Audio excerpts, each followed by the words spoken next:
Welcome to the Katie's Garden Guide to Pruning Perennials. I'm not Katie.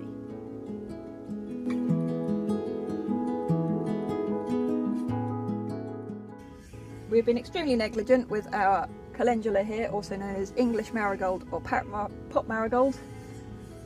Handful of good bits left, but really that's gone pretty awful. But if we look inside,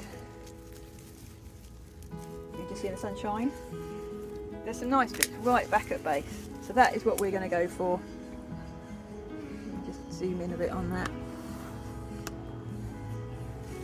In there was some promising regrowth, so we're going to cut back to that. It's a bit drastic, but we didn't keep up with the deadheading, so we need to clear the way.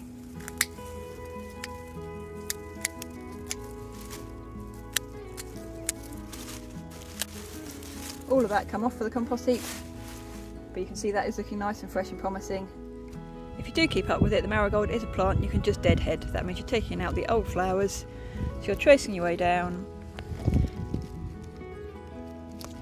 to ideally where you can see another bud or flower. You're getting in there. It's a plant you do have to get stuck in there a bit. And it's worth doing that because they do make a mess otherwise. That can end up rotting the leaves if you leave all of these old petals to die down on them.